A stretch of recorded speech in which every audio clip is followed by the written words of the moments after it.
मैंने इस डाकिये से दोस्ती कर ली। मैं इसकी बड़ी खिदमत करता। एक रोज़ इसके घर बच्चों के लिए मिठाई लेकर चला गया। डाकिये की 1.5 उम्र बीवी बहुत खुश हुई। लाखन डिसाई भी मुझसे बड़ी मोहब्बत करने लगा।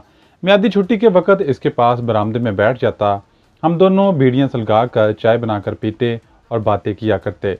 एक रोज़ बातों ही बातों में मैंने इसे कहा, लाखन बापू, ये कमबख्त फौज वालों को क्या पड़ी थी कि इस जंगल में अपना हेडक्वार्टर बना लिया। तुम्हें हफ्ते में 2 बार साइकिल चलाते वहां जाना पड़ता है। लाखन डिसाई ने बीड़ी का कश लगाकर कहा, अहमद भाई, इन फौज वालों की कुछ ना पूछो, ये तो जहां चाहे मोर्चा लगा लें। मैंने कहा, बाबू वैसे वहां तोपें लगी हैं क्या? वो बोला, अरे तोपें कहाँ लगी हैं, बस एक दफ्तर सा बना हुआ है जहां बाहर सिपाही पहरा देता है। एक कप्तान साहब दफ्तर में सारा दिन बैठे सिगरेट पीते रहते हैं। डाक लेकर जाता हूँ तो कभी कभी मुझे भी सिगरेट पिला देते हैं। मगर लाखन बाबू, वहां तो फिरोज चचा कह रहे थे कि कोई पुराना किला है जहां भूत रहते हैं। लाखन डिसाई हंस पड़ा। इसके जर्द दांत नजर आने लगे। अरे अहमद भाई, किले में भूत होते तो फौजी कैसे वहां रहते बाबू? भूतों से तो फौजी भी पनाह मांगते होंगे। भूतों पर गोली थोड़ी असर करती है। मैंने कहा, लाखन बाबू, किसी रोज मुझे अपने साथ ले चलो, मैं भी भूतों का किला देखूंगा। लाखन डिसाई बोला, किसी रोज ले चलूंगा, मगर तुम्हें अपनी साइकिल लेकर चलना होगा। भाई मैं तुम्हें बैठाकर साइकिल नहीं चला सकता, मगर ड्यूटी के वक्त तुम कैसे जाओगे? मैंने जट से कहा, अच्छा ऐसा करते हैं, किसी रोज इतवार को पुराना किला देखने चलेंगे, वहां हमें कोई पकड़ तो नहीं लेगा। लाखन डाकिये ने गर्दन उठाकर कहा, अरे कप्तान साहब तो मेरी बहुत इज्जत करते हैं, खुद सिगरेट पेश करते हैं, तुम चल कर देख लेना। मैंने राजदारी से कहा, लाखन बाबू दफ्तर में किसी को खबर ना हो, किशन दास जी को पता चल गया तो खामखा नाराज होंगे कि अहमद भाई तुम क्यों गए थे, मैं तो सिर्फ भूत प्रेत का किला देखने जा रहा हूँ। लाखन बोला, अरे तुम फिक्र ना करो, मैं किसी को नहीं बताऊंगा। इस इतवार को तुम सुबह मेरे घर आ जाना, चलेंगे। इतवार को छुट्टी का दिन था। मैंने कस्बे की हलवाई की दुकान से सेर भरी मिठाई टोकरी में रखवाई और डाकिये लाखन डिसाई के घर पहुंच गया, क्योंकि मेरा मिशन लेट हो रहा था और मुझे मालूम था कि मुझे डाकिये की नौकरी शायद अभी 6-7 साल तक ना मिल सके। लाखन डिसाई और इसके बच्चे मिठाई देकर बड़े खुश हुए। मैंने बच्चों को 1-1 रुपया भी दिया। इस डाकिये ने देर से ब्याह किया था, बच्चे अभी छोटे ही थे। थोड़ी देर बाद हम जंगली पगडंडी पर साइकिल चलाते फौजी किले की तरफ जा रहे थे। साइकिल मैं खुद चला रहा था। लाखन को मैंने पीछे बिठा रखा था। जंगल हरा भरा था। यहाँ सरसब्ज खेत भी थे, जहाँ इमली और साल के दरख्त साया किए हुए थे। ताड़ के दरख्त भी बहुत थे। लाखन डिसाई कह रहा था कि यहाँ कभी जंगल से शेर चीते आ जाया करते थे, कभी कभी डाकुओं का गुजर भी होता था, लेकिन जब से पुराने किले में फौजियों ने आकर डेरा जमाया है, ये दोनों मुसीबतें खत्म हो गई हैं। कोई कहता है यहाँ तेल निकलने वाला है, इसलिए फौज ने छावनी डाली है। कोई कहता है किले में खतरनाक कैदी रखे जाते हैं, जिनमें फौजी पहरा लगाते हैं। कभी कभी यहाँ शहर से बड़े फौजी अफसर भी आते हैं। मैं सब कुछ सुन रहा था और जहन में उलझे हुए तारों को सुलझाने की कोशिश कर रहा था। अगर ऐसी बात थी तो वहाँ किसी सिविलियन को जाने की इजाज़त नहीं होगी। खैर, लाखन डाकिये को तो इंडियन फौजी जानते ही थे।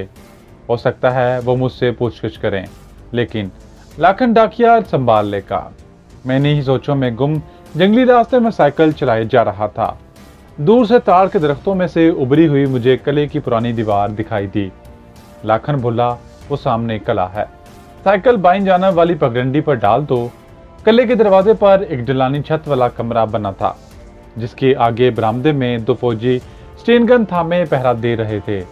सामने एक गोल दायरे में फूलों के गमले सजे थे, जिनके दरमियान पूना रेजिमेंट का झंडा लहरा रहा था। लाखन ने कहा, यहाँ साइकिल से उतरना है। हमें देखते ही फौजियों ने हॉल्ट कहकर हमें रोक दिया। लाखन डिसाई ने हाथ जोड़कर प्रणाम किया और बोला, महाराज मैं हूँ लाखन डाकिया। आज इतवार है, वर्दी में नहीं हूँ। ये मेरा साथी अहमद भाई है। हम जंगल में ताड़ी के मटके लगाने आए थे, सोचा आपको नमस्कार करता चलूं। मैंने लाखन डिसाई को चलने से पहले समझा दिया था कि वो फौजियों को यह हरगिज ना कहे कि मैं किला दिखाने आया हूं, क्योंकि इस तरह फौजी लोग शक करते हैं। लाखन ने ताड़ी के मटके लगाने का बहाना बनाया। फौजी गार्ड ने लाखन को पहचान लिया था। दोनों हवलदार रैंक के थे और करमजी रंग की बैरेट टोपियां पहनी हुई थी जिन पर रेजिमेंटल निशान लगे हुए थे। एक फौजी ने करीब आकर मुझे गौर से देखा और लाखन से पूछा, इसको हमने पहले यहाँ नहीं देखा। मैं आज़ी से हाथ जोड़कर मुस्कुराने लगा जैसे मुझे कुछ पता ही नहीं। लाखन डाकिया बोला, महाराज ये डाक खाने में नया नया भर्ती हुआ है, फिरोज भाई का भतीजा है। इसको ताड़ी का बहुत शौक है महाराज। मैंने मसमसी सूरत बना रखी थी, हाथ जोड़कर कहा, हाँ महाराज, यहाँ के दरख्तों की ताड़ी बड़ी मज़ेदार होती है। इतने में दूसरी फौजी ने बरामदे से आवाज़ दी, इसको यहाँ लाओ किशन लाल। मुझे कुछ तशवीश हुई, लेकिन मैं एक तजर्बाकार कमांडो जासूस था। अपने हवास को पूरी तरह बरकरार रखा और बरामदे में जाकर दूसरे हवलदार को नमस्कार किया और कहा, महाराज मैं अहमद भाई हूँ, डाक खाने का सेवक हूँ। अपने इंडियन फौजी सूरमाओं को देखने का बड़ा शौक था। भगवान की कृपा है कि आपके दर्शन हो गए। मैं गुजराती में ही बात कर रहा था जबकि वो दोनों हवलदार मरहट्टा थे, मगर गुजराती बोल और समझ लेते थे। लाखन डिसाई भी साइकिल खड़ी करके करीब आ गया। हम बरामदे के फर्श पर बैठ गए। दूसरा हवलदार मुझे अभी तक गहरी नजरों से देख रहा था। साफ लग रहा था कि ये मामूली हवलदार नहीं हैं, बल्कि मिलिट्री इंटेलिजेंस के आदमी हैं जो नजरों से ही दुश्मन को पहचान लेते हैं। मैं भी कच्ची गोलियां नहीं खेला था, ऐसी अदाकारी कर रहा था कि भारतीय हवलदार को मखमसे में डाल दिया। इतवार की वजह से क्वार्टर गार्ड का दफ्तर बंद था। लाखन डिसाई कहने लगा, महाराज इस बार आते हुए आपके लिए घर का घी लाऊंगा, हुक्म करे तो मुर्गियां भी काट कर ले आऊं। हवलदार किशन लाल मुस्कुराया, लाखन बाबू मुर्गियां लानी हो तो इतवार को लाया करो। मैंने उस दौरान थोड़ा सा ज्यादा ले लिया था। यह ऑफिस किले के दरवाजे के बिल्कुल सामने था।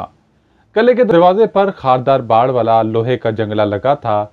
वहां भी एक इंडियन फौजी पहरा दे रहा था। बाईं जानब दरख्तों में कुछ क्वार्टर बने थे। यकीनन यहाँ ऑफिस में काम करने वाले फौजी रहते होंगे। इधर से बैंस के बोलने की मुसलसल आवाज आ रही थी। दूसरा मरहट्टा हवलदार बोला, लाखन तुम जाओ, अपने दोस्त को हमारे पास छोड़ दो, हम इसे कल भेज देंगे। ये सुनते ही मेरे पांव तले से जमीन निकल गई। लाखन डिसाई डाकिया भी परेशानी की हालत में हाथ जोड़कर बोला, महाराज क्षमा करें, ये तो अपना आदमी है। मरहट्टा हवलदार इसे डांटते हुए कहा, तुम जाओ, हम कल इसे वापस भेज देंगे। मैं बज़ाहिर अहमकों की तरह हाथ बांधे खड़ा सबका मुंह तक रहा था, लेकिन अंदर से फिक्रमंद था। तहाँ मिलिट्री इंटेलिजेंस के बारे में मुझे यकीन था कि वो चाहे कितना तशद्दुद कर लें, मुझे बेनकाब ना कर सकेंगे। और फिर मैं तो अब भारतीय CID की अजियतें सह सह कर पुख्ता हो गया था।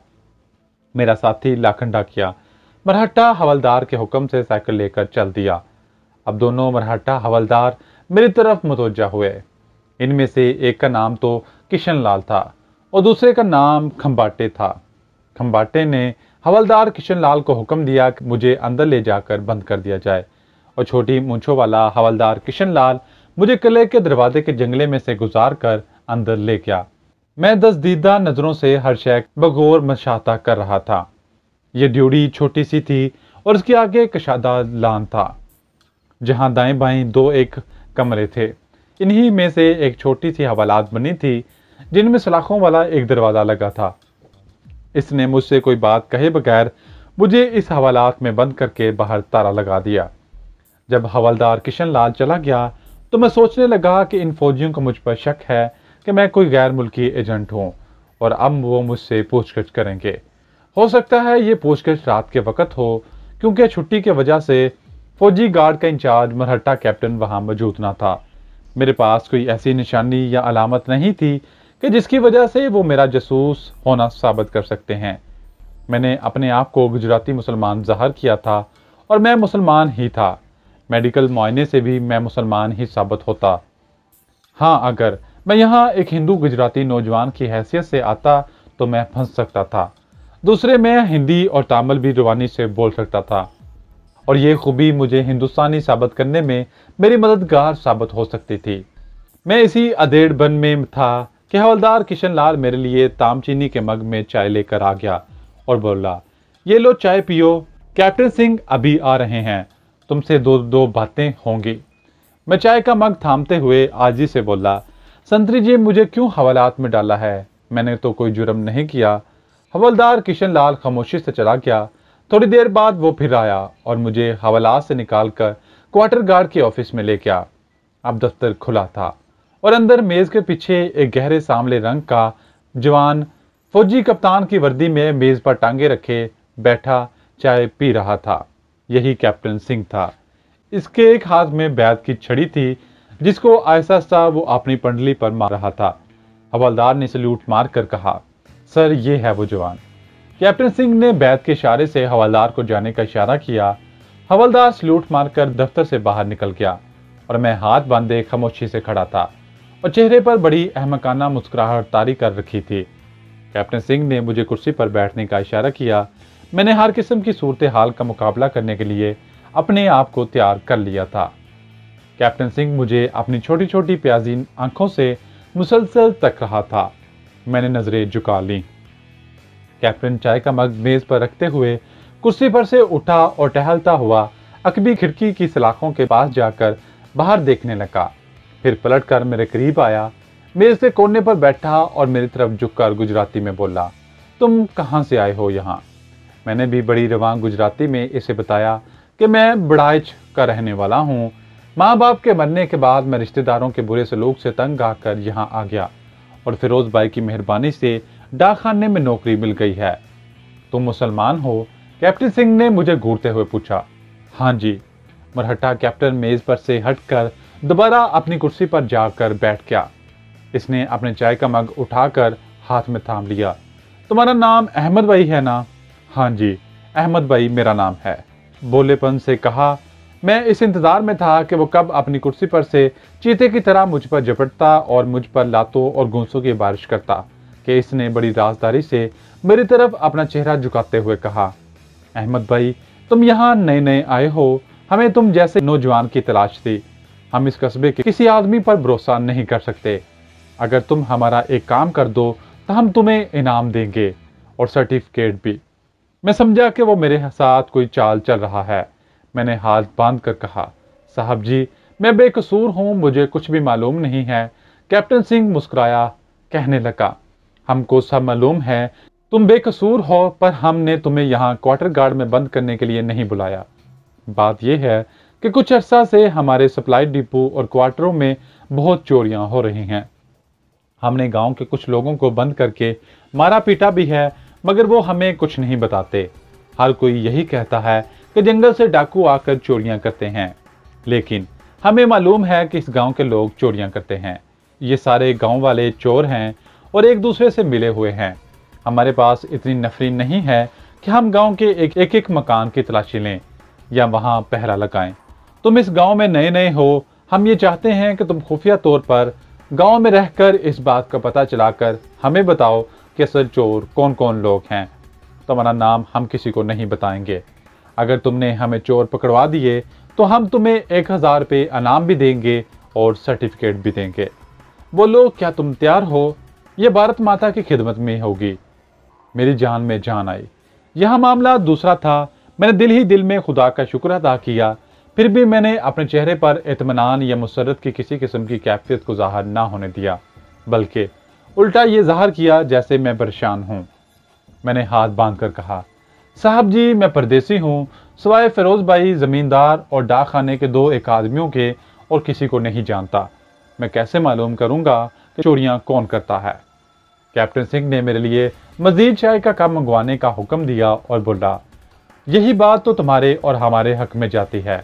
तुम पर कोई शक नहीं करेगा। असल बात यह है कि तुम फिरोज भाई के यहाँ रहते हो और हमें इसी पर शक है कि वो अपने आदमियों से यहाँ डाके डलवाता है। तुम बड़ी आसानी के साथ असल बात का सुराग लगा सकते हो। तुम्हें हमने इसलिए चुना है कि तुम यहाँ से बाहर आए हो और हम यहाँ के किसी भी बाशिंदे पर भरोसा नहीं कर सकते। कुदरत ने मुझे इस पुराने किले में आने जाने और भारतीय फौजियों की नकलो हरकत के मुशाहदे का एक सुनहरी मौका फराहम कर दिया था। फिर भी मैंने आजिज़ी से कहा, साहब जी, अगर यहाँ के लोग चोर डाकू हैं तो फिर तो वो बड़े जालिम होंगे।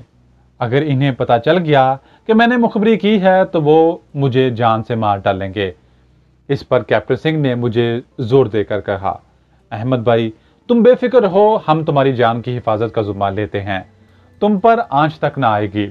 बस एक बार तुम हमें असल चोरों का पता बताओ, इसके बाद तुम अलग हो जाना, फिर हम जाने हमारा काम।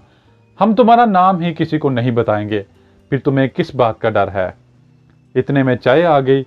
मैंने गुजरात के आम रिवाज की तरह प्लेट में कप की आधी चाय अंडेल ली और प्लेट मुंह से लगाकर पीने लगा।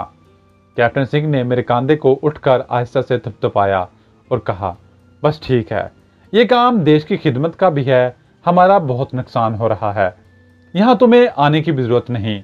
वो सामने नीम का एक पेड़ देख रहे हो? कैप्टन सिंह ने खिड़की की सलाखों के बाहर नीम के एक घने पेड़ की तरफ इशारा करते हुए कहा, इस पेड़ के पीछे मेरा क्वार्टर है, बाहर मेरा नाम लिखा है, आंगन में एक गाय भी बंधी है। जब भी तुम्हें मुझसे मिलना हो, सुबह सुबह या शाम को जब अंधेरा छा जाए तो मेरे क्वार्टर पर आ जाना, तुम्हें वहां गार्ड नहीं रोकेगा, मैं इसे तुम्हारा नाम बता दूंगा। मैंने हाथ जोड़कर कहा, साहब जी भारतीय सेना की सेवा के लिए ये काम करूंगा, मगर मेरा नाम ना आए, गरीब आदमी हूं और फिर परदेसी भी हूं, मुफ्त में मारा जाऊंगा। कैप्टन सिंह ने मेरे कंधे को दबाते हुए कहा, तुम हमारे भाई हो, बेफिक्र होकर काम करो, तुम्हारा कोई बाल तक भी काम ना कर सकेगा। अच्छा अब तुम जाओ, तुम्हारा डाकिया साथी तुमसे पूछे तो कह देना कि कैप्टन साहब ने मामूली पूछगिछ के लिए रोका था, वैसे भी यहाँ कोई अजनबी आता है तो हम इससे पूछगिछ जरूर करते हैं, अब तुम जा सकते हो। मैंने कैप्टन सिंह को हाथ जोड़कर नमस्कार किया और सर झुकाए बड़ी मसमसी सूरत बनाए कंपनी कमांडर के ऑफिस से निकलकर पैदल ही कस्बे की तरफ चल पड़ा। रास्ते में ख्याल आया कि कहीं मुझे किसी खतरनाक जाल में तो नहीं उलझाया जा रहा, कहीं इन्हें मेरे बारे में तो पता नहीं चल गया और ये मुझे कहीं रंगे हाथों पकड़ने की कोई चाल तो नहीं है। दिल में हर तरह के ख्याल आ रहे थे। फिर सोचा कि अगर इन्हें मुझ पर जरा सा भी शक होता तो वो मुझे कभी ना छोड़ते, फौजी लोग हैं, पकड़कर बंद कर देते और मार मार कर मेरा बरकस निकाल देते, या मुझे गिरफ्तार करके पीछे हेडक्वार्टर पहुंचा दिया जाता। बहरहाल मैं बेहद मोहतात हो गया और दिल में फैसला कर लिया कि हर तरफ से चौकस रहूंगा और अपनी तरफ से ऐसी बात ना होने दूंगा कि इन्हें मुझ पर किसी किस्म का शक पड़े, मगर इनकी एक एक हरकत से बाखबर होगा। अब सवाल ये था कि अगर कस्बे के लोगों में चोर भी हैं और बकौल कैप्टन सिंह के अगर मेरा मोहसिन और हमारा एजेंट का चचा फिरोज भाई ही सारी चोरियां करवाता है तो मैं इसे कैसे गिरफ्तार कराऊंगा। लेकिन अपने अहम मिशन की खातिर अगर मुझे फिरोज भाई को दरिया में धक्का भी देना पड़ता तो मैं बिला झिझक इसे धक्का दे देता। बहरहाल ज़ाहिर एक इंतहाई कीमती मौका मिला था और एक तरह से मेरा आधा रास्ता तय हो गया था। अब मुझे अपनी तरफ से बेहद एहतियात की जरूरत थी। यही कुछ सोचता मैं अपने कस्बे में पहुंच गया और सीधा लाखन डिसाई डाकिए के घर गया। वो बेचारा परेशान बैठा था। मुझे खतरा था कि कहीं लाखन ने जमींदार फिरोज भाई को न बता दिया हो कि मुझे फौजियों ने वहीं रोक लिया है, क्योंकि अगर वाकई फिरोज भाई ही चोरियां करवाता था तो इसे मुझ पर शक पड़ सकता था कि कहीं कमांडर ऑफिस के फौजियों ने मुझे इसके खिलाफ मुखबरी करने पर तो राजी नहीं कर लिया। लेकिन ऐसा नहीं हुआ था। और फिर लाखन डिसाई बोला, भगवान की बड़ी कृपा है कि तुम आ गए। मैंने तो डर के मारे फिरोज भाई को अभी तक कुछ नहीं बताया था कि तुम उनके आदमी हो, कहीं वो मुझे मारना ना शुरू कर देते कि मैं तुम्हें वहां लेकर ही क्यों गया था। मगर वहां क्या हुआ, हवलदार तो कह रहा था कि तुम्हें कल छोड़ेंगे। मैंने चारपाई पर बैठते हुए ठंडी सांस भरकर कहा, लाखन दादा देखो ना, ये फौज का मामला है, इन्हें होशियार रहना ही पड़ता है। मैं नया नया यहाँ आया हूँ, वहां गया तो इन्होंने पूछताछ के लिए रोक लिया कि मैं कौन हूँ, कहाँ से आया हूँ, क्या करता हूँ। बस कैप्टन साहब ने यही कुछ मुझसे पूछा और फिर भारत माता की रक्षा के लिए हमें दुश्मन से चौकस रहना ही होगा ना। लाखन डाकिया कानों पर हाथ रखकर बोला, भगवान के लिए अब इधर का रुख ना करना। मैं तो भले से बच गया, नहीं तो मुझे भी पकड़ लेते तो मैं क्या करता भैया। थोड़ी देर लाखन डिसाई के पास बैठकर वापस हवेली वाली अपनी कोठी में आ गया। जमींदार फिरोज भाई जरा दूर एक खेत में अपने सामने नौकर से तरकारी कटवा रहा था। मैं जानबूझकर इधर नहीं गया था। मुझे यकीन नहीं आ रहा था कि इतना बुजुर्ग और काफी हद तक खुशहाल जमींदार भी चोरों का सरगना होगा। हो सकता था कि फौज वालों को गलत इतला मिली हो, मगर अब इन्हें फिरोज भाई पर शक पड़ गया और इनका शक दूर करने के लिए बहुत ज़रूरी था कि मुझे इससे ज़रा बराबर भी दिलचस्पी नहीं थी कि चोर कौन है और चोरों का सरगना कौन है।